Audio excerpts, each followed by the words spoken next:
I lay low in the temple for the next few days, kept my head down. I washed floors, fetched water, listened to sermons. Funny thing, after a while I started liking Desna teaches. But as soon as I was old enough, I was out of there. I left Nidal and got as far away as I could. Wow, quite a group you've got here. Nobles to street thieves? You got that right. Haha, only the best for you. What do you do if the knights and nobles fail to save the world? The lowlifes are... Ah, sorry. Sorry, guys. I screwed up. The lowlifes are our only hope. How did you meet your wife? I was bumming around Timon a while back, doing this and that. Desna Temple sometimes gave me odd jobs. Oh, so she actually worked for Desna as a pickpocketer.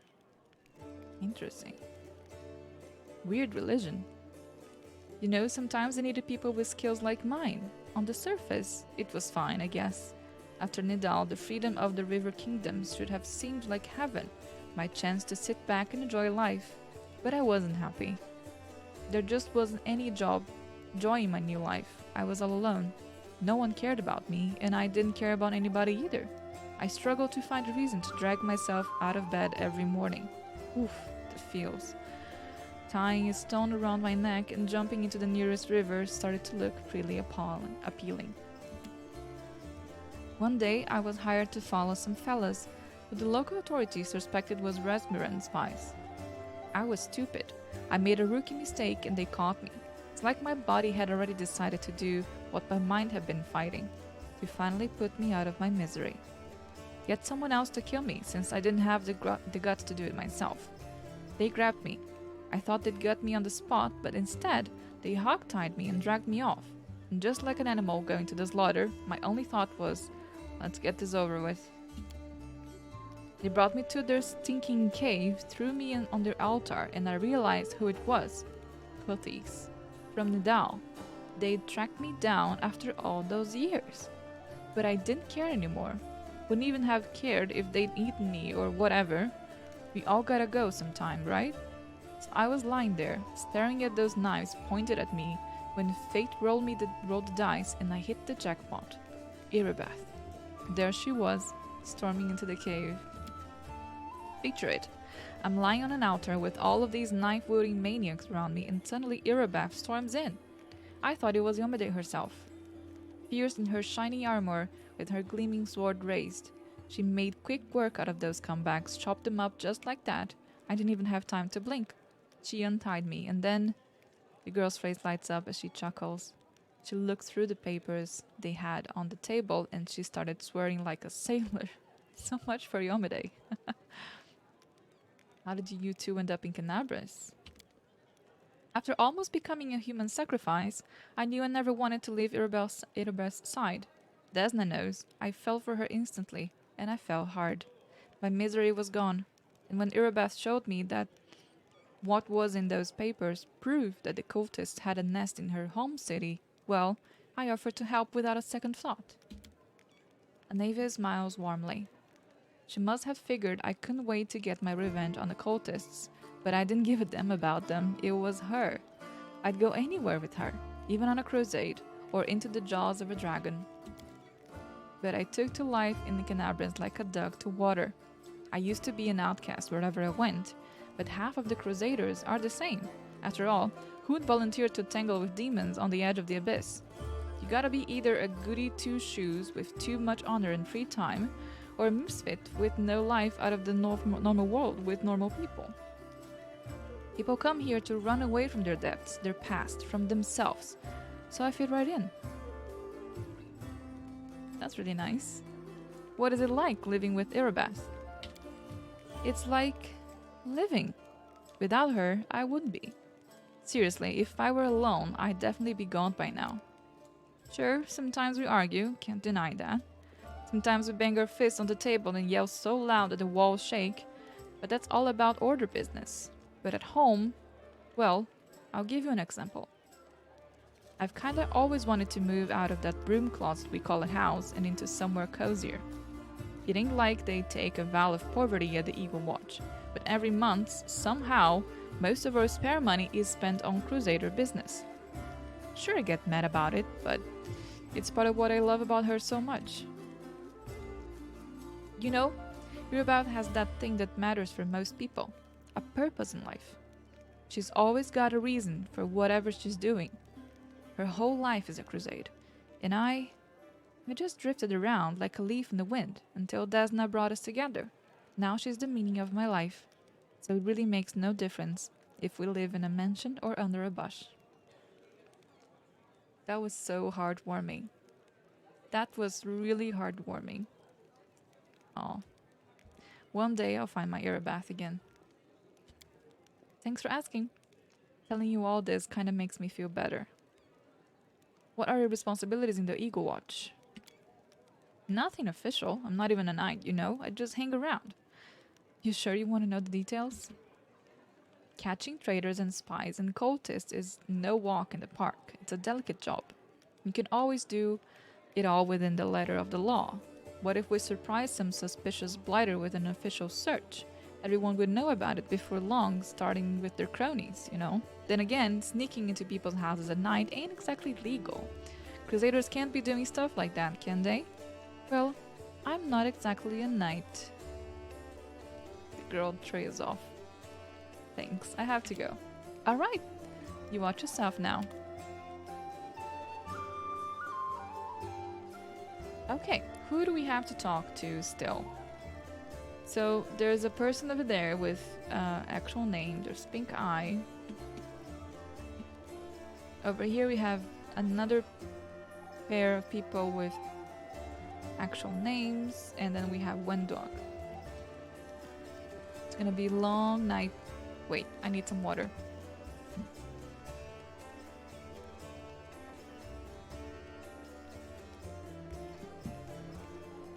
Hello. Okay, so we have a couple of survivors. They're just gonna say nothing really. So who is Kiado?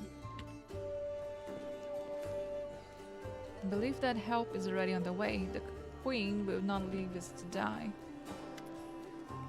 Wrathoftherighteous, a stout old man with a fuzzy grey beard, mumbles a prayer. He looks as tired as everyone else in the tavern, but determination is stamped upon his haggard face. What can I do for you? Oh, he's a vendor. Nice. Who are you? Wrathoftherighteous, rector of the local temple of Abadar. The temple's gone though, and if we snooze here for much longer, the city would be lost as well. Oh no, I want to talk to everyone. Who's the boy with you? This one? Kiado the shepherd, my apprentice. He's a smart boy and his faith is strong. He serves Erasteel though, but there's still something he can learn from an old servant of Abadar. He'll be a great cleric when he gets a little older. What kind of help can I expect from you? First, I sell scrolls. I have a lot of them, something for every emergency. Second, while you're here in the tavern, I can read one for you. Guaranteed, no surprises. But you'd better not go into the city without a cleric. I won't be going there myself. I am too old and my powers are needed here. Okay, show me your scrolls. He has some pretty great scrolls right there, but I have no monies. Oh, I see Braces of Wizard, Knowledge Arcana, Ring of Protection.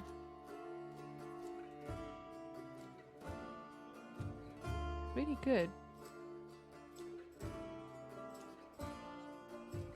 Some ingredients. Oh, I can create scrolls level 1. Should I have this? Should I buy this? I think I'm gonna buy this. This is new, isn't it? Yeah, I'm gonna get one of each. Nice. I can get some scrolls made and some things made. Don't know if I have to use them, but it seems pretty great. Okay, let's talk to Wendog. Hey, I bought a scroll kit and alchemist kit. I think they are usable, like the ones in Celasta. Nice. Okay. When do?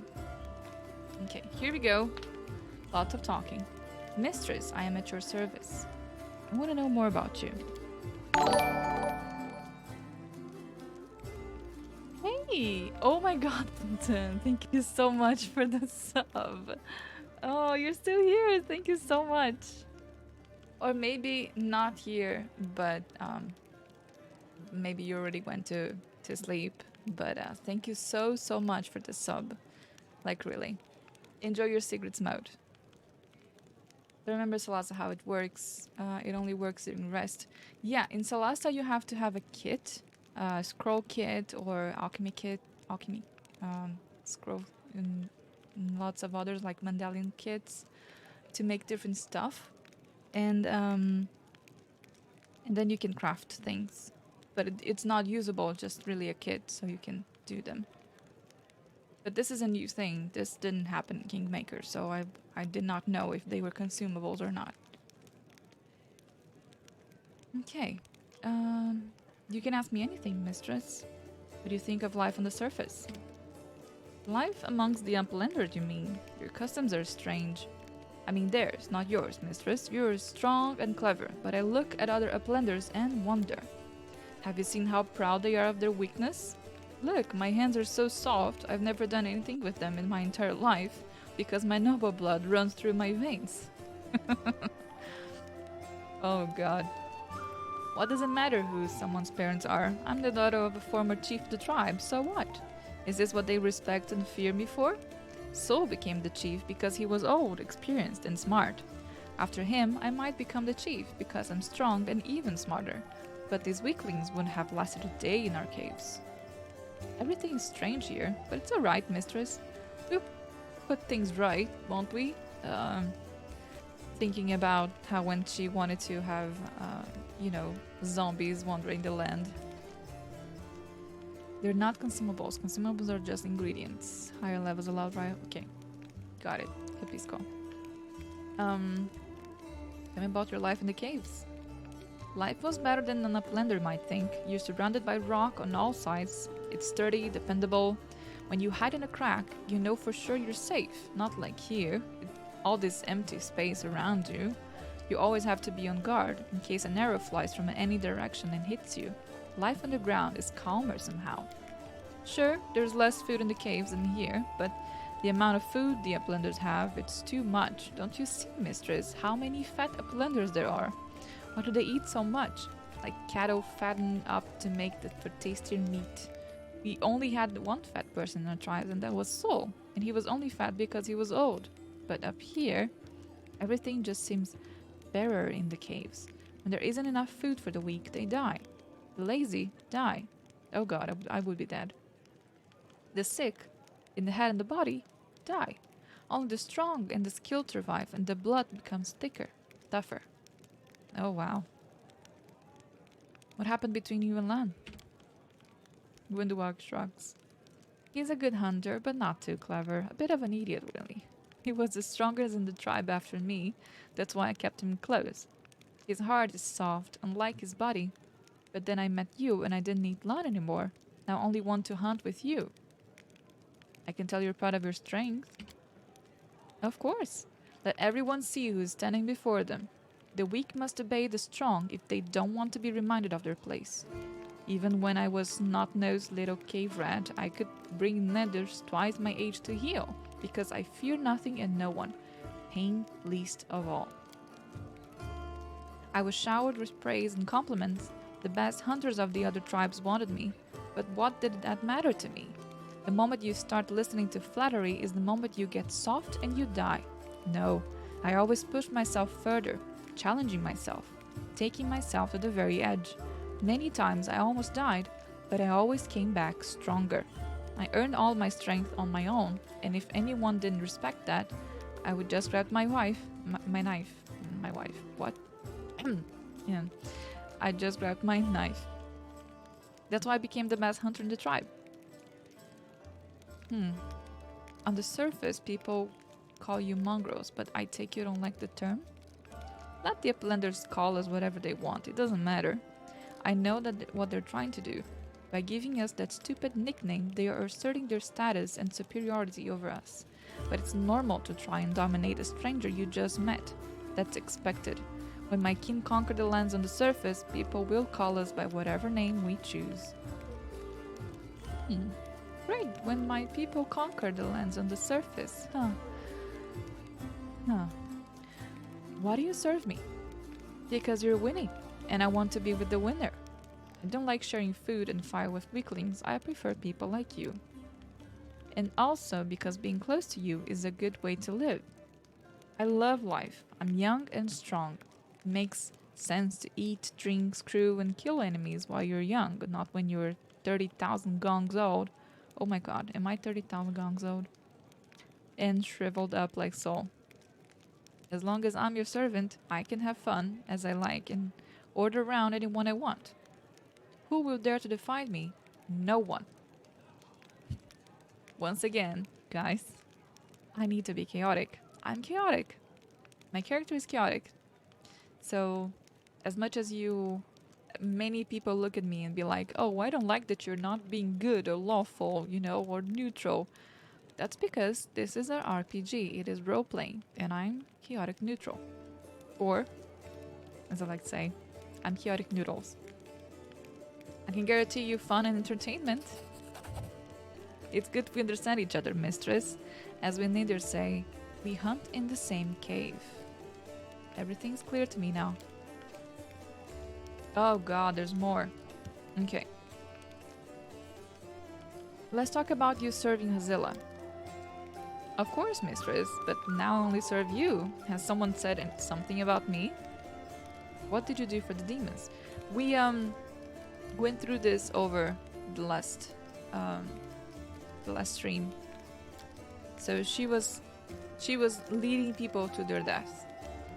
I brought my kin to their lair so they could join the demon army and accept the power given to them. I made my tribe stronger.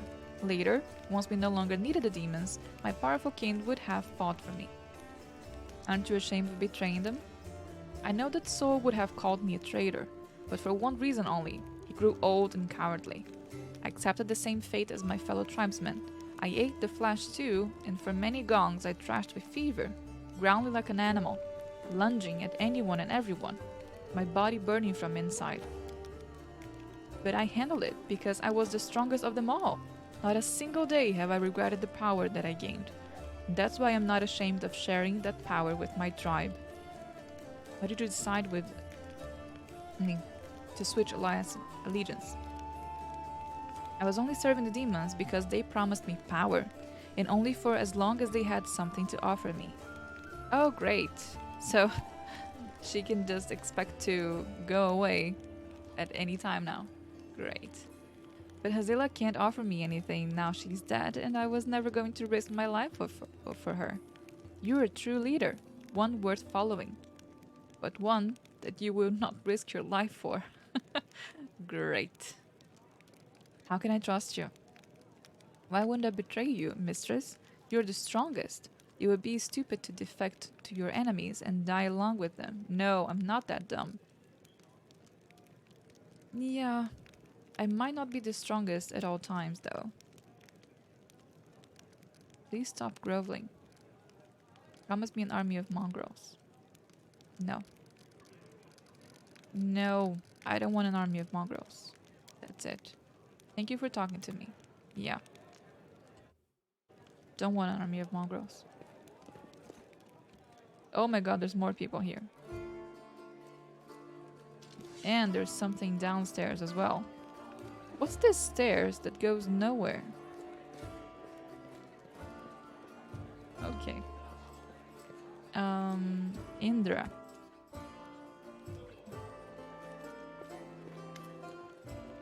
Indra, an imposing young Oread, is surrounded by a crowd of crusaders who are hanging on to her every word.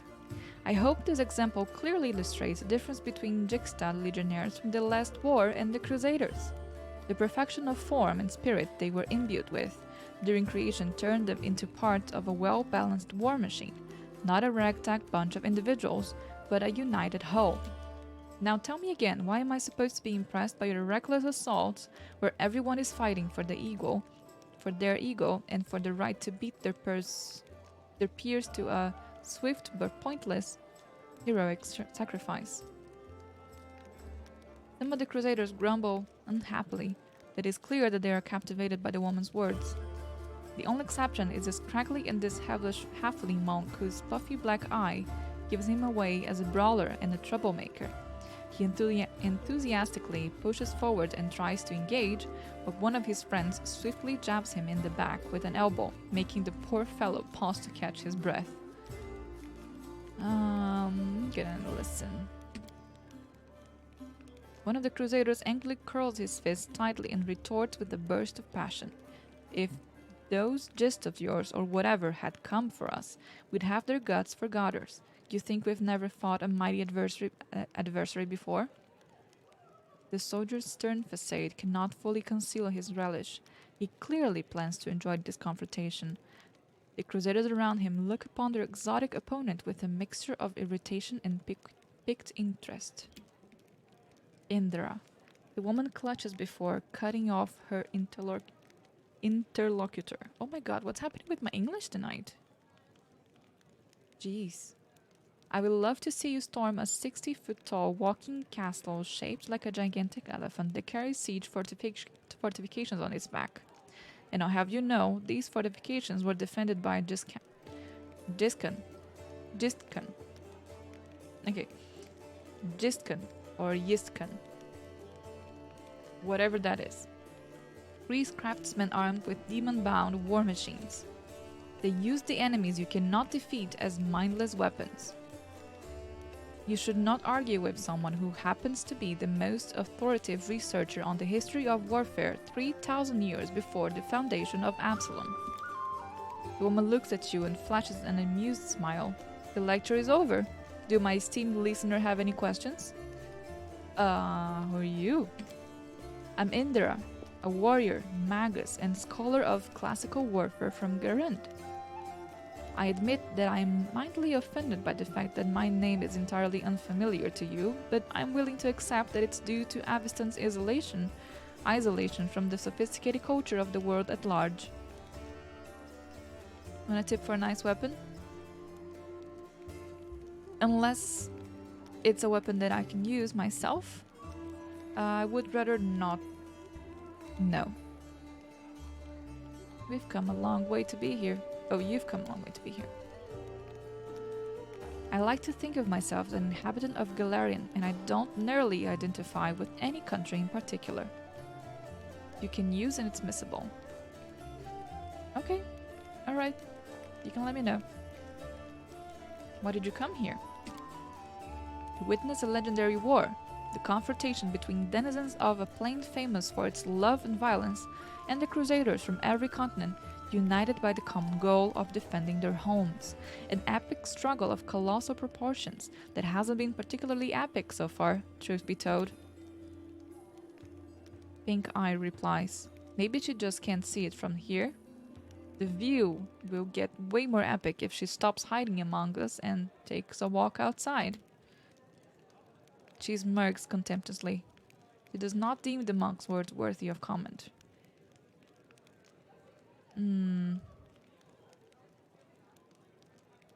It looks like you know more about warfare than any of us. Oh, am I hearing things, or did someone finally acknowledge my competence in the art of warfare? Perhaps there is a sufficiently open-minded person amongst the Crusaders after all. I find myself pleasantly surprised. Eric saying, with this NPC there's an option that will start some checks that would end with the short sword. Oh, right. Interesting. I mean, I might get them, I might not. I don't have great checks right now. Why don't you join the Crusaders and show them how fighting should be done? No. I'm a historian, an analyst, a theorist. Do you know what these 3 words have in common? They described a mortal woman who does not participate in the conflict upon which her thesis would be founded. But then again, I will hardly be able to describe this mess as anything other than a feeble likeness of the last war of Yistka. I'll get there, chat. I will know how to pronounce this by the end of the game, probably. The most dangerous the upcoming scuffle is, the more motivated we are to find clever and pretty words to justify not actually doing the fighting. What's the last word that you mentioned? Wow, I can attack her. The last war of Yiska, of course. A large-scale conflict that took place 3,000 years before the foundation of Absalom. It was a war against the Urzian pharaoh of Forgotten Plagues. The war that ended the legendary Yiska Imperium. An epic struggle that became the most vibrant page in military history. Alas, all conflicts that followed it were but pale shadow. Including the one I'm witnessing here. Why do you find the last war so inspiring? Imagine legions of golems imbued with extraplanar spirits marching to battle. Imagine flying cities that swoop out of the clouds like terrifying monstrous birds of prey to drop forces on top of enemy castles. Picture gigantic mechanisms powered by captive and very angry demons and devils. Imagine standing in the warpath of walking citadels or having to cover your ears to block out the sound of cannons loaded with shrieking elementals. That's a bit exaggerated, don't you guys think? She's like exaggerating just a tad. Just a little bit. Finally, imagine the ultimate weapon that defeated the Yiska, the deadly Night Plague. His affliction was an attack dog, trained epidemic, a tamed pestilence, striking only those who its master wanted to kill. Imagine all these terrors and understand that no flight or fancy can even come close to the horrors of the nightmares that they made real. Yeah, yeah, you're right. She's the actually person. Actually, Indra, the Karen.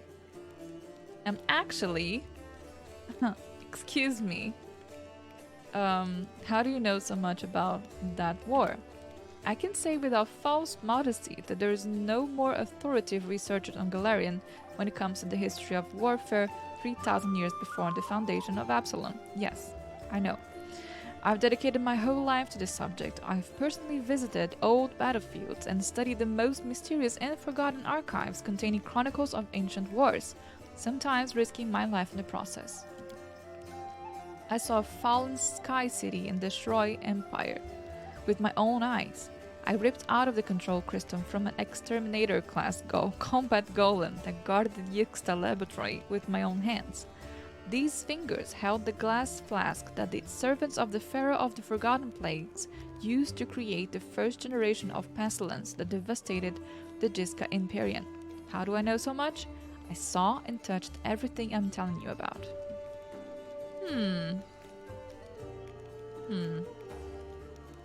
Interesting. Your wrong-treated crusaders with such disdain, allow me to explain. A debate? Oh, I would be happy to prove that the current conflict can't hold a candle to the last war of Yiska. Very well. The last war of Yiska was waged using a significantly greater number of troops. Both sides actively relied on reinforcements from allied planes, and their strategic planning was perfect through no fewer than 7 rounds of intensive design. None of the above applies to this war of yours. Oh my god, here comes the checks. Oh no. Oh no. Can I save while talking to someone? just so, you know. Compared to the Yiska, we're but stone club-wielding kobolds. I would like to conclude my thesis with a few words of wise counsel from Dagon, advisor of the Pharaoh of Forgotten Plagues.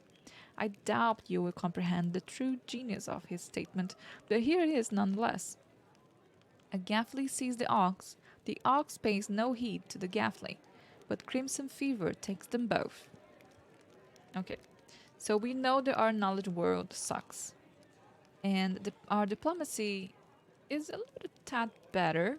I mean, yeah, I guess. I still need to roll so high. Oh gosh. Okay, let's try diplomacy. We have better chances with this one. The events of the past are shrouded in legend, but the fate of the world is being decided here and now. That's what you will fail to grasp. I failed! I rolled a 2?